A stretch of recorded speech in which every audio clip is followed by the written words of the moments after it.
महिंद्राची गाडी घेत असाल तर सावध व्हा, तुमच्या स्वप्नांचा चुराडा होऊ शकतो. तुम्हाला महिंद्रा डिफेक्टिव्ह गाडी किंवा वापरलेली गाडी देऊन तुमची फसवणूक करू शकते. जे माझ्याबरोबर घडलं आहे ते कोणाबरोबर घडायला नको. तर झालं असं. नमस्कार, मी गणेश तिखंडे.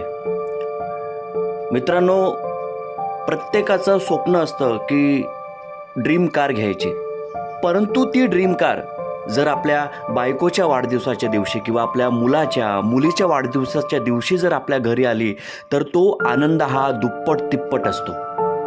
परंतु त्या स्वप्नांवर जर पाणी फेरत असेल तर त्याचं दुःख हे शब्दात आपण सांगू शकत नाही. आणि माझ्यासोबत असंच झालं. मी गणेश तिखंडे, राहणार कल्याण पूर्व. गाडी बुकिंग आणि payment Randhawa motors, Mahindra showroom, Dombivli. मी Mahindra Scorpio S11 top model ही नवीन गाडी सुमारे 20 दिवस आधी बुक केली होती. डिलिव्हरीच्या सुमारे 10 दिवस आधी बँकेकडून पूर्ण लोन अमाऊंट महिंद्रा कंपनीला मिळालेली होती.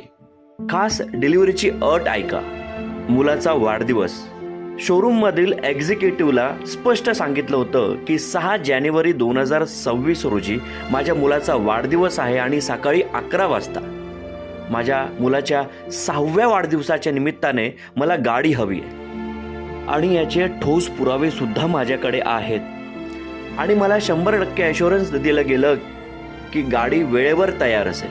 महिंद्राकडून मला 25,000 किमतीच्या ॲक्सेसरीज देण्यात आल्या होत्या. त्यातून मी खास करून seat covers, black rear bumper निवडले होते. शोरूमने मला सांगितलं होतं की तुम्ही 11 वाजता आलात की गाडी पूर्णपणे रेडी असेल. डिलिव्हरीच्या 1 दिवस आधी घोळ झाला. 5 जानेवारीला शोरूममधून कॉल आला आणि त्यांनी मला सांगितलं की सीट कव्हर वगैरे लावायला वेळ लागेल, त्यामुळे 11 ऐवजी संध्याकाळी 4 वाजता डिलिव्हरी मिळेल. मी माझं संपूर्ण प्लॅनिंग बदललं आणि 4 वाजताची डिलिव्हरी मान्य केली. मी एवढंही म्हणालो त्यांना की गरज असेल तर मी 5 वाजता येतो, पण तेव्हा गाडी पूर्ण रेडी ठेवा, कारण संध्याकाळी वाढदिवसाचा कार्यक्रम आहे. यावरही त्यांनी 100% ॲश्युरन्स दिलं. 6 जानेवारी 2026 हा माझ्या गाडीचा डिलिव्हरीचा दिवस. मुख्य घटना सांगतो. मी संध्याकाळी शोरूमला गेलो, पण गाडी सुमारे 1.5 तास उशिरा आली. त्यात रिअर बंपर चुकीचा लावलेला होता आणि सीट कव्हर सुद्धा लावले नव्हते. सर्वात गंभीर प्रकार ऐका. Clutch failure. आणि गाडी घेण्याआधीच शोरूममध्येच क्लच फेल्युअर झाला. वेळेच्या तणावामुळे डिलिव्हरी घेतली. माझ्या मुलाच्या वाढदिवसाची वेळ निघून जात होती. पाहुणे घरी आले होते. सगळे नवीन गाडीची वाट पाहत होते. शोरूमने त्यांचा ड्रायव्हर पाठवला आणि त्याचाही अनुभव ऐका. गाडी घराकडे नेताना त्या ड्रायव्हरलाही क्लच फेल झाला याचा अनुभव आला. त्याचे व्हिडिओ सुद्धा माझ्याकडे आहेत, हे तुम्ही बघू शकता. आणि हे व्हिडिओ पुरावे मी स्वतः काढलेत. मानसिक त्रास आणि धोका या सगळ्यांमुळे प्रचंड मला त्रास झाला. माझ्या मुलाचा वाढदिवस पूर्णपणे खराब झाला. माझा आणि कुटुंबाचा प्रचंड मानसिक त्रास झाला. आणि सर्वात महत्त्वाचं म्हणजे अपघातही होऊ शकला असता, कारण शोरूममधून डिफेक्ट असलेली गाडी मला देण्यात आली. माझी भावना जी मी पहिल्याच दिवशी व्यक्त केलेली. मी स्पष्टपणे म्हणालो, इतक्या मोठ्या कंपनीने शोरूममध्येच क्लच फेल झालेली गाडी मला कशी काय डिलिव्हरी केली? जर माझ्या किंवा माझ्या कुटुंबाच्या जीवाला जर काही झालं असतं तर जबाबदार कोण असता?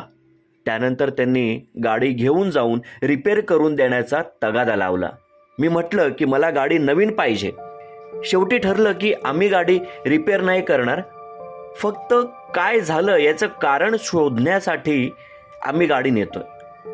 मी होकार दिला व सर्व हे मेलवर ठरलं.